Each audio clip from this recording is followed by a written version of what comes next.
now give the floor to the distinguished representative of the United Kingdom to introduce an address by the head of government. Thank you, Mr. President.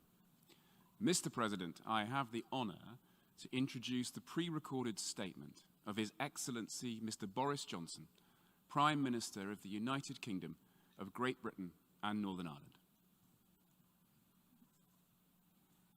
Never in the history of our species, not since the Almighty felled the Tower of Babel, has the human race been so obsessed with one single topic of conversation. We've been following the same debates, researching the potential of the same drugs, and time and again we've been typing the same word into our search engines.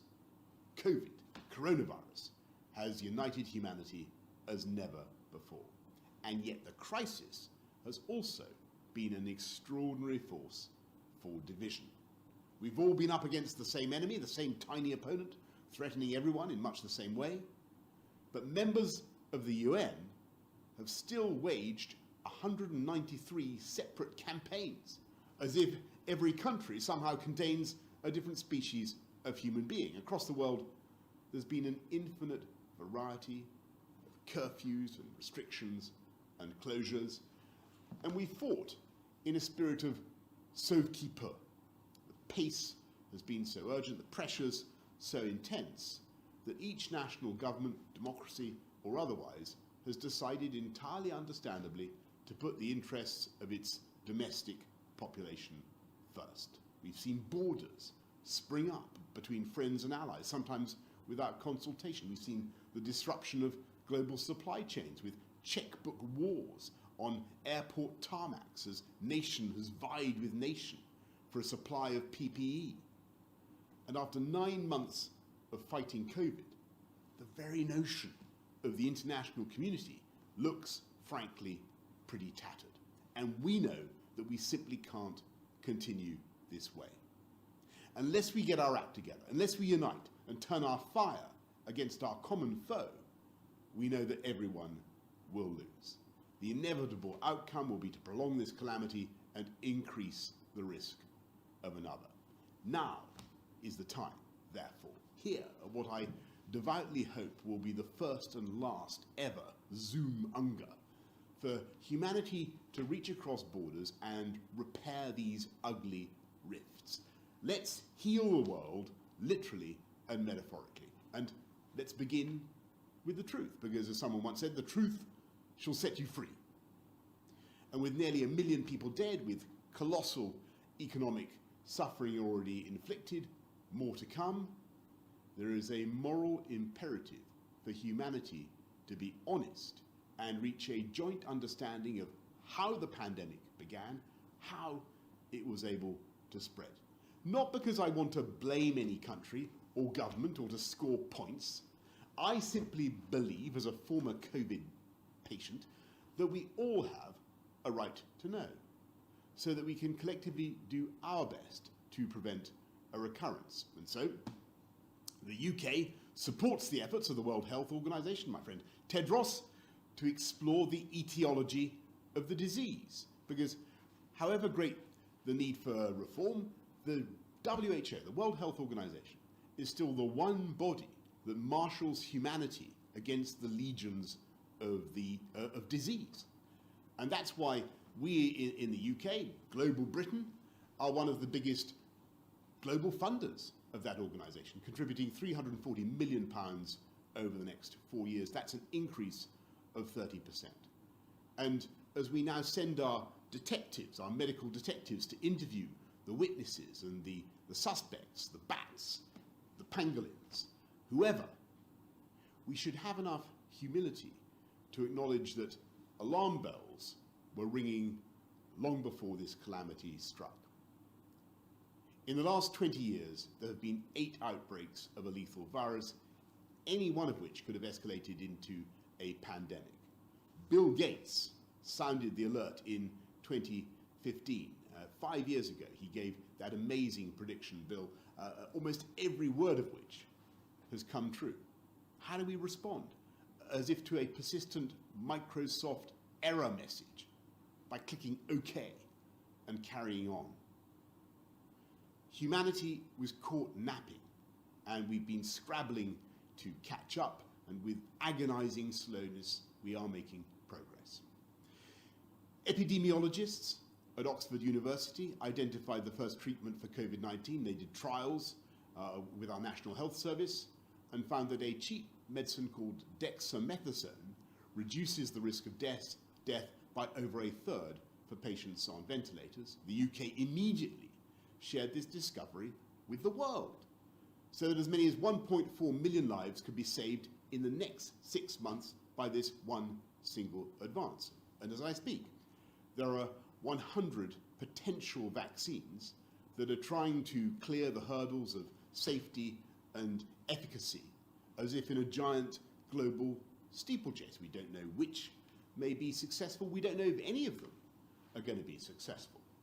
The Oxford vaccine is now in stage 3 of clinical trials, and in case of success, AstraZeneca has already begun to manufacture millions of doses in readiness for rapid distribution, and they've reached agreement with the Serum Institute of India to supply 1 billion doses to low and middle-income countries. But it'd be futile to treat the quest for a vaccine as a contest for narrow national advantage, and immoral to seek a head start through obtaining research by underhand means.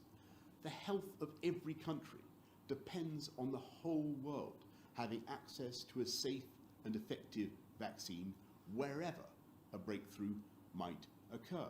And the UK, we will do everything in our power to bring this about. We're already the biggest single donor to the efforts of the Coalition for Epidemic Preparedness to find a vaccine, and it is precisely because we know that no one is safe until everyone is safe that I can announce that the UK will contribute up to £571 million to COVAX, a new initiative designed to distribute a COVID vaccine across the world. Of this sum, £500 million will be for developing countries to protect themselves, and the UK is already the biggest donor to Gavi, the Global Vaccine Alliance. In June, we helped to raise almost $9 billion to immunize another 300 million children against killer diseases. Gavi also stands ready to help distribute a COVID vaccine. But even as we strive for a vaccine, we must never cut corners, slim down the trials, sacrifice safety to speed, because it would be an absolute tragedy if in our eagerness we were to boost the nut jobs, the anti-vaxxers, dangerous obsessives who campaign against the whole concept of vaccination and would risk further millions of lives. And now is the time, above all, to look ahead and think now about how to stop the pandemic from happening again. How can we stop another virus from coming along and again smashing that precious Ming vase of international cooperation? How can we avoid the mutual quarantines, the brutal balkanization of the world economy? I don't think there's any reason for fatalism. Of course, the dangers can never be wholly eliminated, but human ingenuity and expertise can massively reduce the risk. Imagine how much suffering might have been avoided if we'd already identified the pathogen that became COVID-19 while it was still confined to animals. Suppose we'd been able to reach immediately into a global medicine chest and take out a treatment. What if countries had been ready to join together from the outset to develop and trial a vaccine? And think how much strife would have been prevented if the necessary protocols covering quarantine and data sharing, PPE, so much else, had been, so far as possible, ready on the shelf for humanity to use. So we in the UK, we're going to work with our friends, we're going to use our G7 presidency next year to create a new global approach to health security based on a 5-point plan to protect humanity against another pandemic. Our first aim should be to stop a new disease before it starts. About 60% of pathogens circulating in the human population originated in animals and leapt from one species to the other in zoonotic transmission. The world could seek to minimize the danger by forging a global network of zoonotic research hubs charged with spotting dangerous animal pathogens that may cross the species barrier and infect human beings. The UK is ready to harness its scientific expertise and cooperate to the fullest extent with our global partners to this end. Of the billions of pathogens, the great mass are thankfully incapable of vaulting the species barrier. Once we discover the dangerous ones, our scientists could get to work on identifying their weaknesses, refining antiviral treatments before they strike. We could open the research to every country, and as we learn more, our scientists might begin to assemble an armory of therapies, a global pharmacopoeia ready to make the treatment for the next COVID. Our second step should be to develop the manufacturing capacity for treatments and vaccines, so that the whole of humanity can hold them like missiles in silos, ready to zap the alien organisms before they can attack. But if that fails, and a new disease jumps from animals to human beings, overcomes our armory of therapies and begins to spread, then we need to know what's going on as fast as possible. So the third objective should be to design a global pandemic early warning system based on a vast expansion of our ability to collect and analyze samples and distribute the findings using health data sharing agreements covering every country. And as far as possible, we should aim to predict a pandemic almost as we forecast the weather, to see the thunderstorm in the cloud no bigger than a man's hand. And if all our defenses are breached and we face another crisis, we should at least be able to rely on our fourth step and have all the protocols ready for an emergency response, covering every relevant issue, along with the ability to devise new ones swiftly. Never again must we wage 193 different campaigns against the same enemy. As with all crises, it's crucial not to learn the wrong lessons.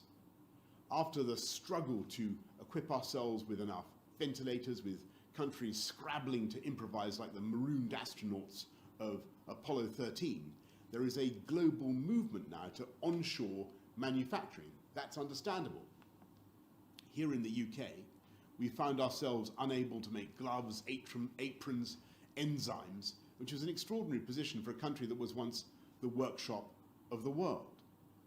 We need to rediscover that latent gift and instinct, but it would be insane to ignore the insights of Adam Smith and David Ricardo. We need secure supply chains, but we should still rely on the laws of comparative advantage and the invisible hand of the market. Many countries imposed export controls at the outset of the pandemic, about 2/3 of which remain in force.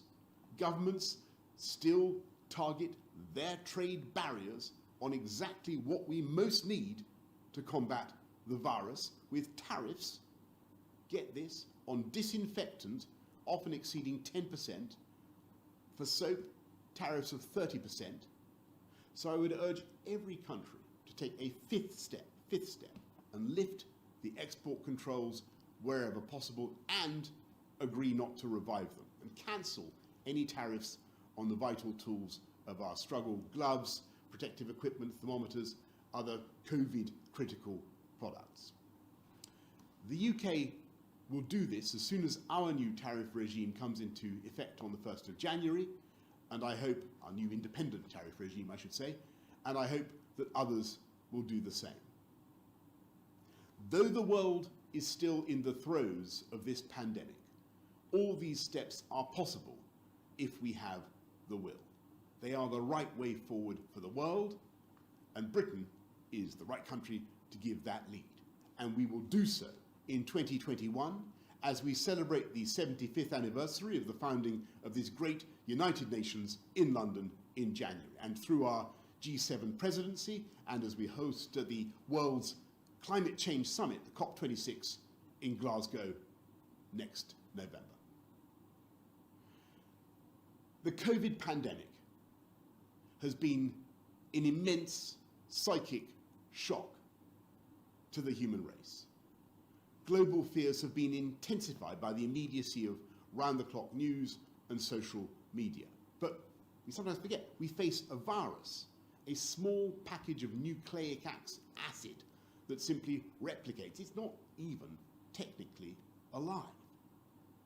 Tragic as its consequences have been, it has been nothing like as destructive as other plagues, let alone the influenza of a century ago. And it's absurd in many ways, outrageous, that this microscopic enemy should have routed the unity of the human race. COVID has caused us to cease other vital work, and I'm afraid it made individual nations seem selfish and divided from each other. Every day, literally, people were openly encouraged to study a grisly reverse Olympic league table and somehow to take morbid and totally mistaken comfort in what seemed to be the greater sufferings of others. We can't go on like that. We can't make these mistakes again. And here in the United Kingdom, the birthplace of Edward Jenner, who pioneered the world's first vaccine, we are determined to do everything in our power to work with our friends across the UN to heal those divisions and to heal the world.